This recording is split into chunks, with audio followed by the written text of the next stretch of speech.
Grandpa, We're here! Wow, I'm so excited to see you two. Oh, give Grandpa a minute. Oh. Mama, look at how big you've gotten. And look at you, Princess Adeline.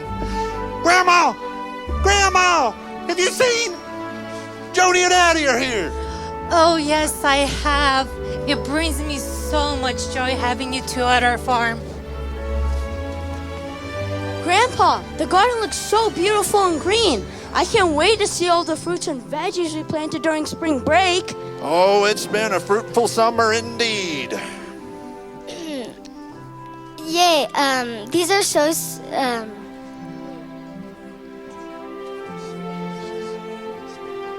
these are so sweet and delicious.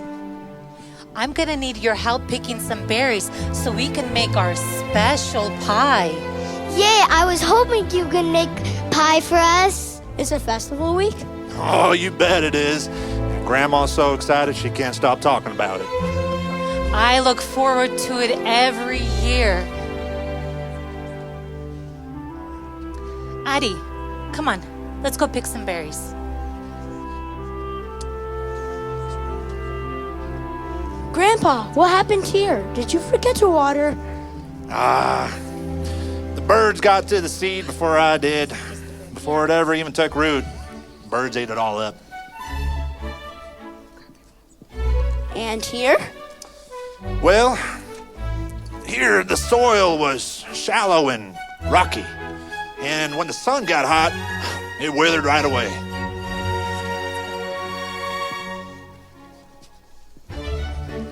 All of these weeds, yikes. Yep, the thorns took over this one. Well, that's a bummer. All of that work and nothing to show for. You know, I thought about cleaning it up, but then I thought I'd leave it here instead and share a lesson with you.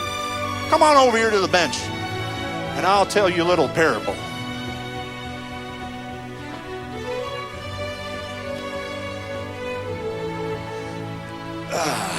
There we go.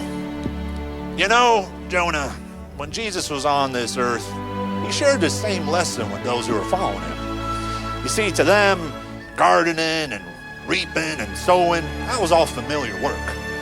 Well, anyways, one day, a farmer went out to sow his seed, and his seed fell on 4 different types of soils. Oh yes, I remember that parable.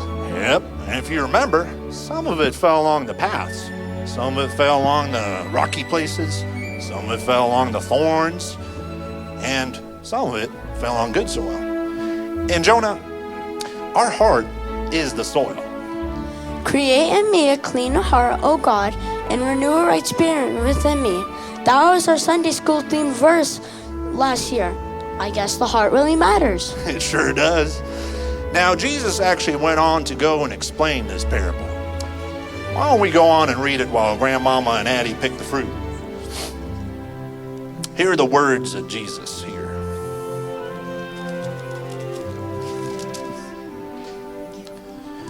Now the parable is this. The seed is the word of God. The ones along the path are those who've heard. Then the evil one comes and takes away the word from their hearts, so that they may not believe. And the ones on the rock are those who, when they hear the word, receive it with joy. They have no root. They believe for a while, and in time test and fall away. And as for what fell along the thorns, they're those who hear, but they go on their own way, choked by the cares and the riches and the pleasures of life, and their fruit doesn't mature. As for the good soil, those are the ones who hear the word, hold fast in an honest and good heart, and bear fruit with patience. You know, Jonah, bearing fruit in our hearts, that is our soil, takes a lot of work.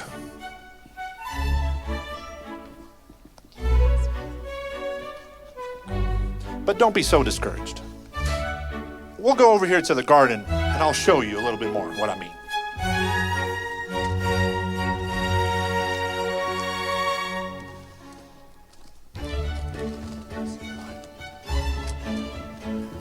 Oh yes, I remember this planter. You made me till the soil twice during last spring break. It really makes a difference, huh? It sure does. You see, when we work on the soil, and the soil is good and ready, well, we can have a whole lot of fruit. You remember that parable we were talking about back there? Well, Jesus said that the one who seed fell on the good soil is the one who heard the word and understood it. And his seed produced 30, 60, 100 times of what was sown. It's so nice to see the fruit of our labor. It sure is. It's nice to see fruit in the planter. It's nice to see fruit in our hearts and our lives. Fruit in our hearts? What kind of fruit would that be? Oh, Addie, not the fruit we're picking. Grandpa's talking about the fruit of the Spirit, which is love, joy, peace, patience, kindness, goodness, faithfulness, gentleness, and self-control. That sounds like a mouthful of fruit. It is. We will learn so much about being fruitful all week. Do you have those fruits in your garden, Grandpa? Oh, well, sure we do. We've actually got some right here. We've got love, Joy, peace, peace grows here. Patience, patience grows here. kindness, Faithfulness, goodness, gentleness, faithfulness. Does faithfulness grow here? Where's faithfulness? Good job. And self-control. Woo! Wow, that's a lot of fruit. It is. Here, Jonah.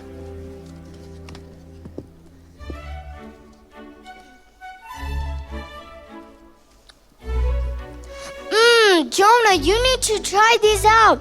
They taste better than the one Mom buys from Costco. Oh, Addie, nothing tastes better than fresh grown fruit. Here, Jonah, try one.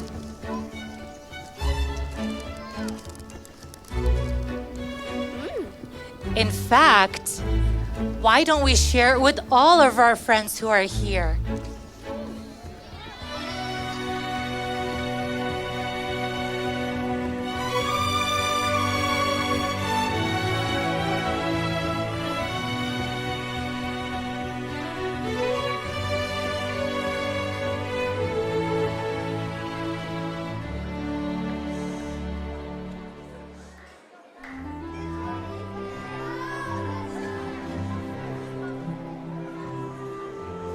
I never knew Mom was a part of the marching band.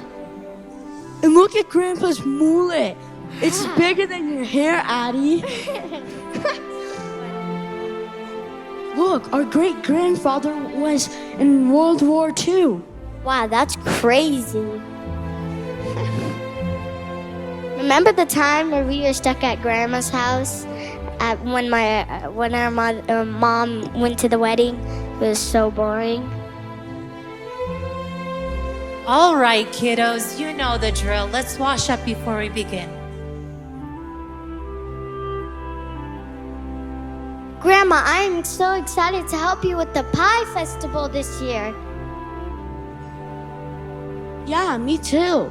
But will you trust us? What if we accidentally mess up the pies just like we did with Grandpa's soil? You didn't mess it up, Jonah. But see, that's the beauty of mistakes, is we get to learn a lesson from them. All right, let's begin. Baking is a beautiful process with many life lessons of its own. Grandma, your pies are the best. You must have some secret ingredient, right? There's no secret, just a good recipe, a little patience, and faithfulness in following the steps.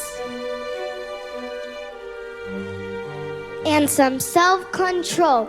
We won't have any ingredients if Jonah keeps on eating all those berries.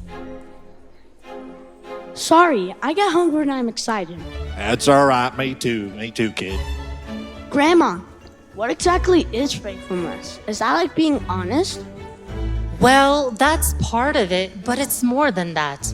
Faithfulness is about sticking to what is good, even when it's tough. Just like I keep making the pies the same way every time. So being faithful is like following the recipe? Exactly.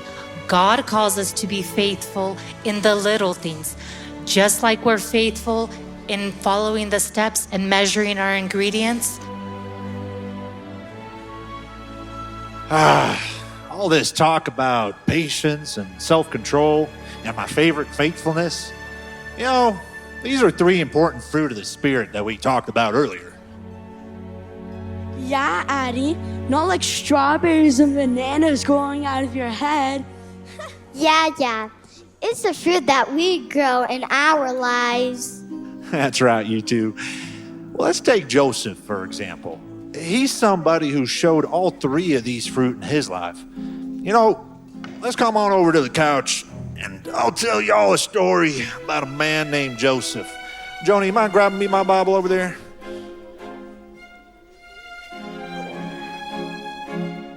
Oh, it's a big one. Well, in the land of Canaan lived a man named Joseph. Now, he had a whole lot of brothers, and his daddy, Jacob, he loved Joseph the most. Dang, Dan, back at it again with the white sandals. What are you, a girl? Real funny, Naphtali. Wasn't your name supposed to be Natalie since Mom thought you were going to be her first daughter? Oh, look who's come. Daddy and Daddy's favorite. Oh, Father, look at me. Look how smart I am. Oh, Joseph, don't get your sandals dirty. Oh, here's your coat, Joseph. I don't want you to get cold. I've just had the most incredible dream. I mean, God must have sent it to me. I can't wait to tell my brothers. Ah, yes, dreams are good. But a dream is just a dream, huh? Maybe keep this one to yourself, son. I doubt your brothers would want to hear this one. What? Why not? I mean, I'd be happy for them. Wouldn't they be happy for me? Oh, hello, brothers. You won't believe the dream I just had. I had a dream where you guys bowed down to me and I ruled over you. What a funny dream. That's it, I've had it. Whoa, get a grip. You can't just start swinging. I wasn't gonna swing, I was gonna beat that boy up. What, are you crazy? You want to hurt Daddy's favorite? Father would have you. Okay, get down. I have a plan. Now, the brothers hated Joseph so much that they wanted to kill him. But instead, they had this idea to sell him off to some slave traders going through the land. And Joseph's brothers then told their daddy that Joseph was killed by wild animals.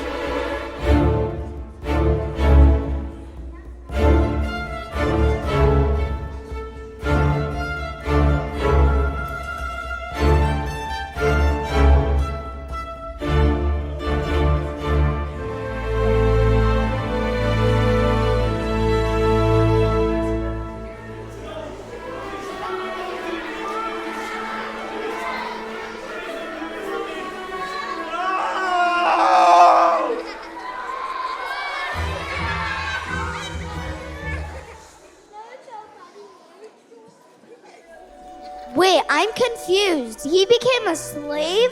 I thought he was supposed to rule over his brothers. Well, if you're confused, can you imagine how confused Joseph must have felt? I mean, he had this big dream of becoming a ruler, and here he was.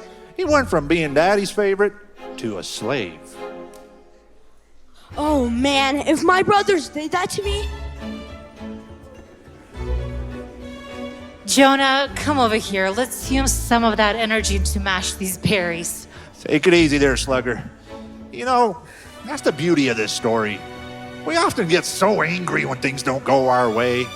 Now, Joseph could have gotten bitter in all this time, but he continued to trust God. He remained patient in God's faithfulness. Patience. That's one of the fruits you mentioned, Grandpa. That's right. It's one of the key fruits in this story. Because Joseph's dream about becoming a ruler was so far away. He became a slave to this Egyptian man, Potiphar. And to make matters worse, Potiphar's wife ended up accusing Joseph of something he didn't even do. He started to be sent to prison for over 2 years. 2 years? That's a long time. Yeah, it must have been so scary for Joseph. It seems like trying to be patient and faithful to God can be hard. It is sometimes, especially when we rely on ourselves and not on God to give us that ability. Like when your best friend lets you down or you're tempted to take the easy way out. Having that self-control to stay faithful is about sticking to what is good, even when it's tough. Just like I've been using the same recipe for years. Good thing you do, because your pie tastes best each time. Grandpa, what happens next? Does Joseph ever end up where God said he would? I couldn't sleep all night, thinking of that dream. What could it have meant? I'm sorry, Master, but we are unable to explain this to you. This does not make any sense to us as well. Then find someone who can, and don't come back until you do. Yes, Master.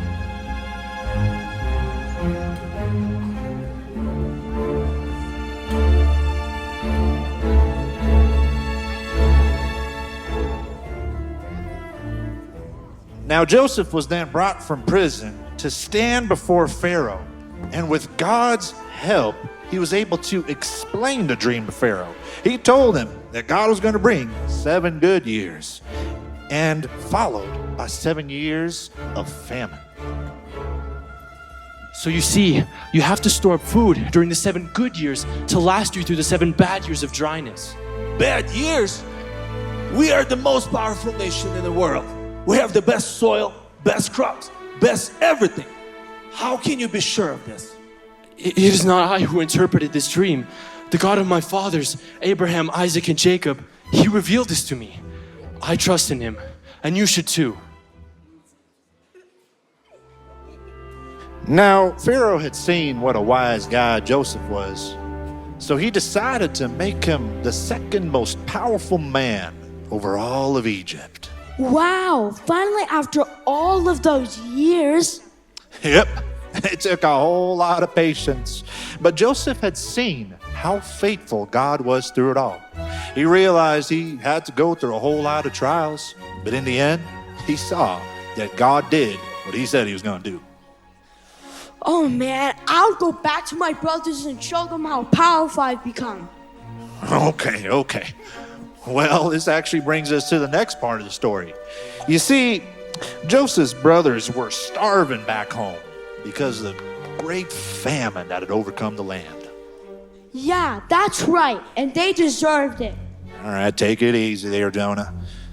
Well, as we read on, they went on to Egypt to try and buy some of that food that Joseph was storing up.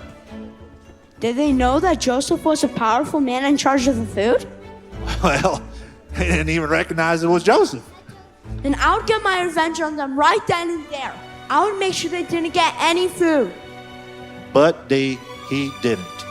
You see, Joseph had all the power to hurt his brothers after everything that they did to him. But he was able to have self-control by what God gave him. You see, he had to endure a whole lot of hard times. And throughout all of that uncertainty, he trusted and knew that God was with him and he was going to get him through it all.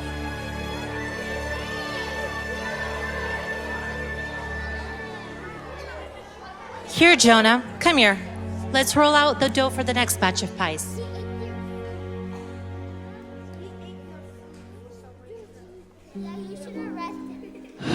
Oh man, I want to be like Joseph. He was so patient in the waiting and self-control to others who have tried to hurt him, and especially being faithful to God. You can be like him, sweetheart. It starts with the little things. Thinking before you speak, keeping your word, helping others, and trusting God no matter what. Oh, you could start with your new neighbor, Mark. Who's Mark? He's no one.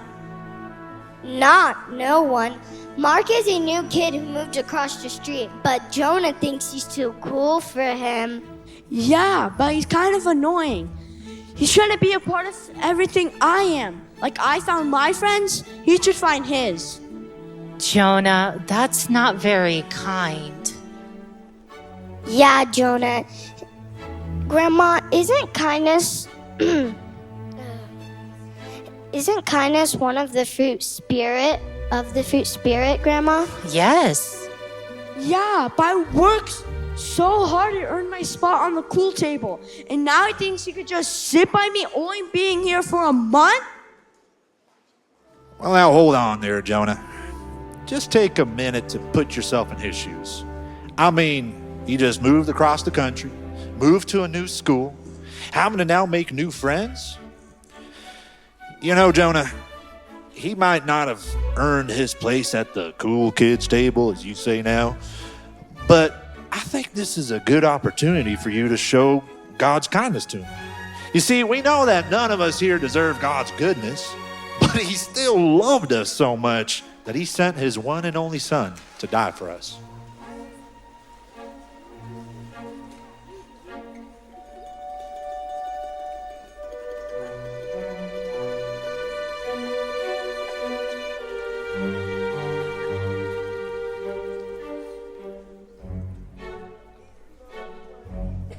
Honey, why don't you tell them about the story about David and Jonathan? I'm going to do you one even better, Grandma. I'll tell you the story about David and Jonathan's son.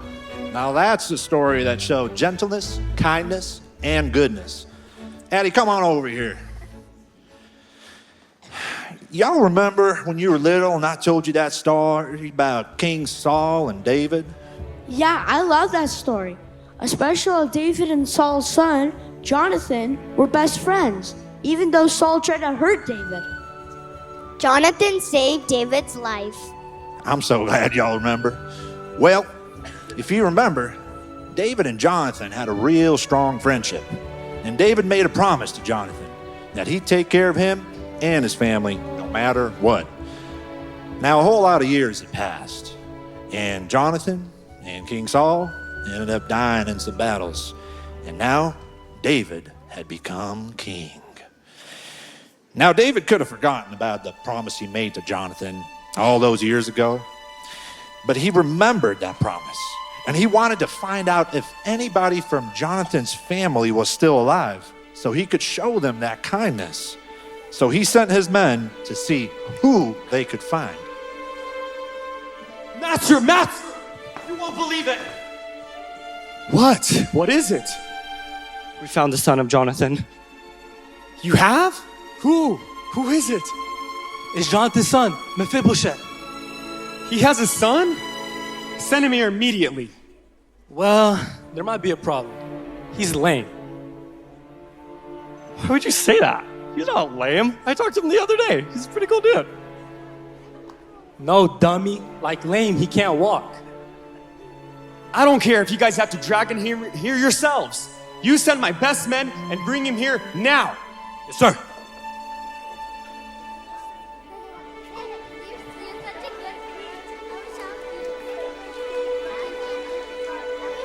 What? Where am I going? No!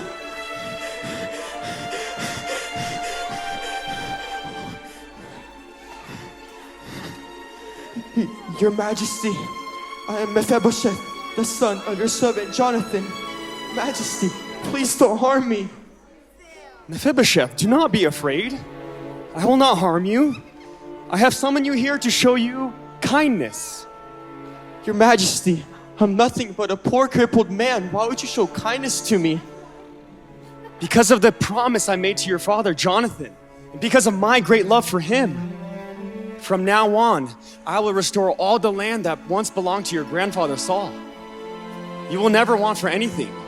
You will eat at my table, and you will have everything you need.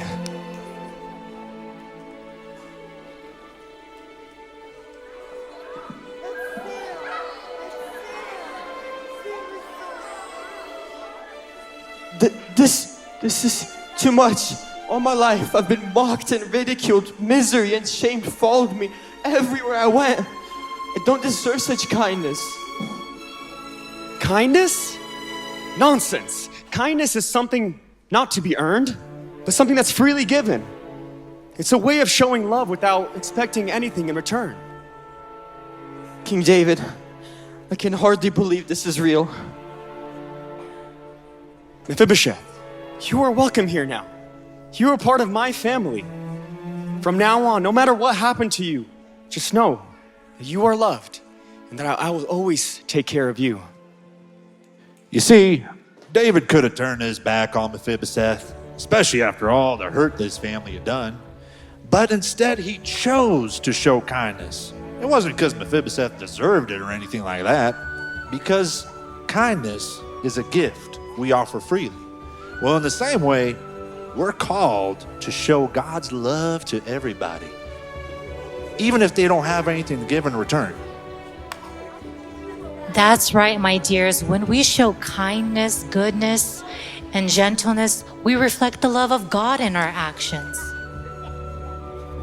Just how we should treat Mark, right, Jonah? Yeah, I get it now. At least I could try to be kind to him, even though he's not what I expected.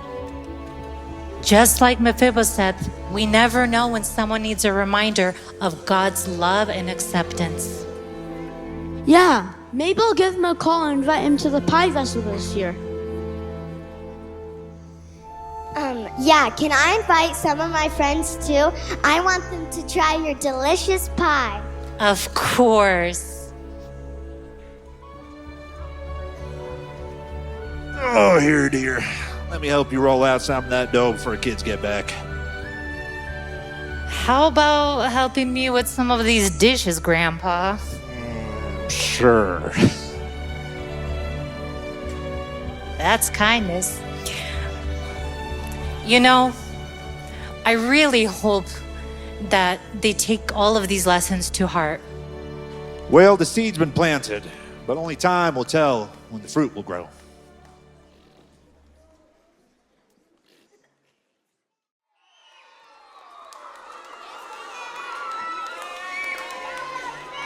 Jonah!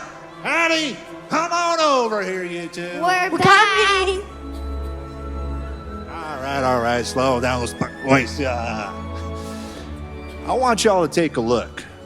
See this land here? One day, this will all be yours. You mean you're gonna trust me with the whole garden? No way! He was definitely talking to me. But Gramps, that's not fair. How come he gets all of this? He doesn't know how to take care of anything but his hair. Do? All right, you two, just settle down. You know, let's go help Grandma. Maybe she'll help us settle this one. Oh, you are just in time. I just put the last pie in the oven, and this one is for us to enjoy. Oh, finally. All that hard work is gonna pay off. Guess what, Grandma? Graham said he's gonna trust me to take care of the whole entire garden. Me too. Yeah, we'll see about that. Honey, I think I need your help in settling this one down. You know, this land is hard work. Each fruit and vegetable is unique and different and needs special attention for it to grow. We need to prune it. We need to water it for them to grow. The same way, we need to focus on our heart to grow in the fruit of the Spirit that we've been talking about. I know I can take good care of them. You know, I think I know how we can settle this one. another Bible story.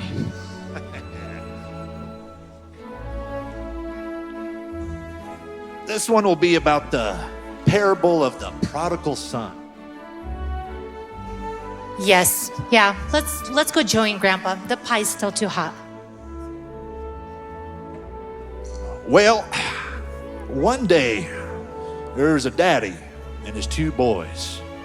And the younger boy came up to his daddy and said, "Daddy, I want my share of the family's money right now, before you die." Now, this was a very unusual thing, because usually a father would only give away his wealth after he passed away. But the daddy loved his boy so much that he decided to divide his wealth right then and there. He gave his share to the younger boy and gave the rest to the older one. Man, we just hit the ultimate jackpot. I know, right? Dad's work finally paid off. So, what's the first thing you're gonna spend your money on? Man, I'm thinking about some real estate, maybe some new land, some new animals. We gotta provide for the family now, you know? Snooze fest. What do you mean you haven't thought about it? You haven't ever thought about ditching this life and heading to the city? For years, I've daydreamed about heading to that city. I got my eyes on the newest black stallion. I heard it has 800 horsepower. Bro, are you crazy? That's more than half your inheritance. Duh. That's because he wants you to work for him for the rest of your life. What does the old man know? He's too old school and doesn't have a fun bone in his body. You know what? Whatever. Enjoy farming away your life, big bro.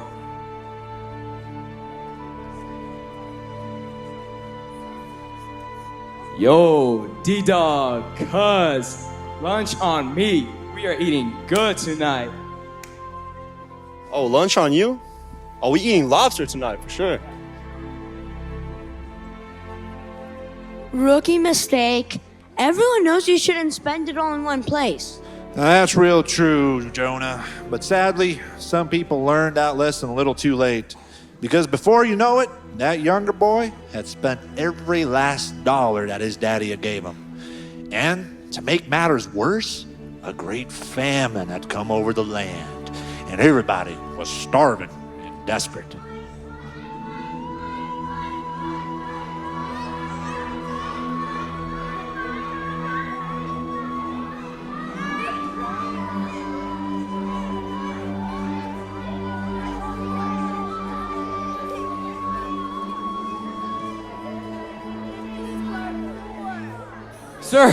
Sir, do you have any bread that you can spare?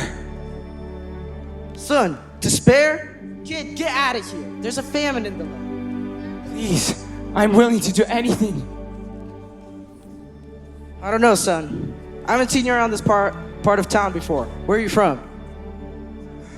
I'm far from home. I thought I could make it on my own, but I don't even have money for my next meal. Please, do you have any work for me that I can do? I've experienced taking care of the pigs.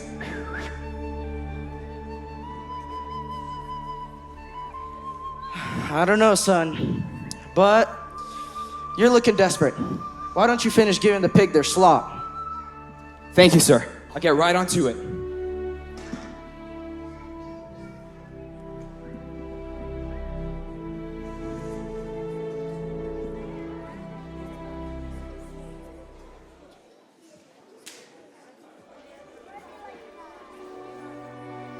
Man, is that some creamy mashed potatoes? Mom used to make the best creamy mashed potatoes with sour cream and gravy. Is that some leftover pasta alfredo? My favorite. I had everything. I had food, a roof over my head, a family that loves me, and now I have nothing. And now here I am watching pigs eat better than I am. There is no peace around here. Shush. You know what? Nah, I've had enough. I'm going back to my father's house. At least I could be a servant at his house. He treats his servants better than this. Hey, where are you going?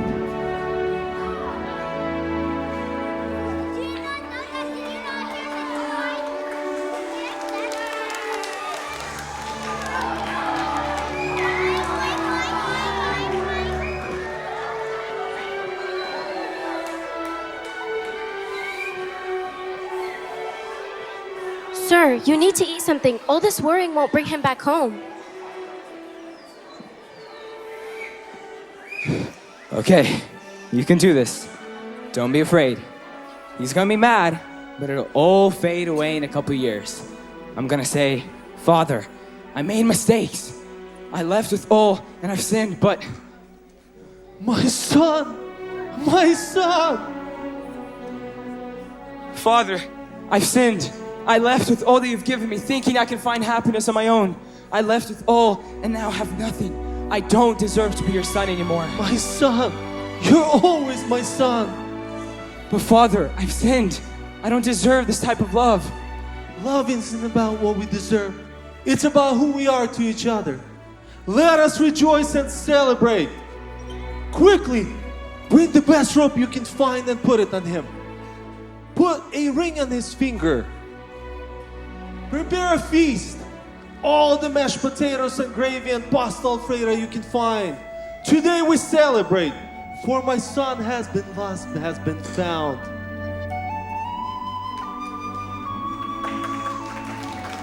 Wait, what is this music? What is this celebration?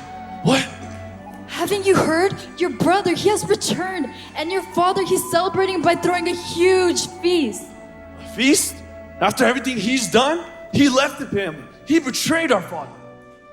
My son, you won't believe who returned.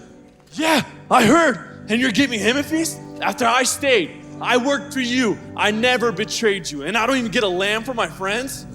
Everything I have is yours. But your brother was lost and has been found. Now that he's here, we can celebrate, for peace has returned to this family. That's so unfair. While the older son stuck by his dad and was loyal to the family, the younger son spent all of his money, he lived selfishly, and then he comes home and he's welcomed back with a party? Well, it might not seem fair, but I believe the older boy had actually won in this situation. You see, he had all the love, joy, and peace that could be found in the father's house. But that younger boy, he had to learn his lesson the hard way by walking away from all that and having to deal with the misery and the chaos that came with it.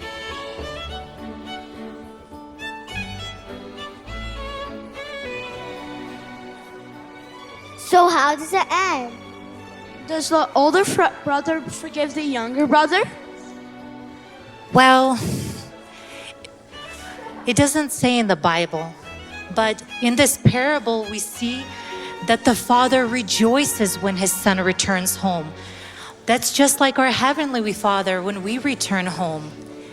He always accepts us and accepts us into his family, no matter what we did. Thank you for sharing those stories with us and teaching us the fruit of the Spirit. No problem. Now, who is ready for some pie? Oh, me.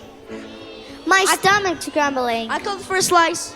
You know, Addie, you can have the first slice. Thank you.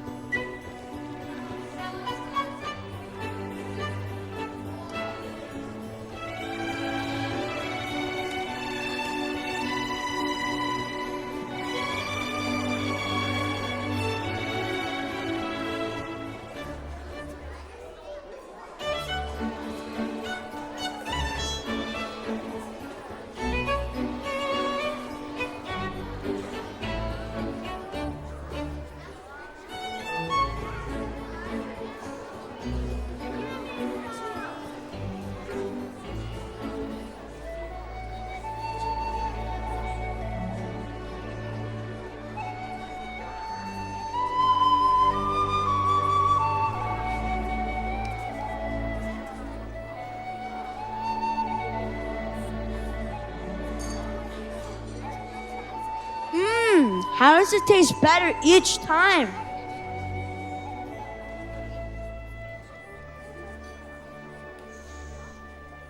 He's right. What's your secret ingredient? Well, if I told you, it wouldn't be a secret, right? Oh, Grandma, please. All right. Come closer. Whenever you make the pie, you have to add in a whole lot of love. Well, how do you put love into a pie?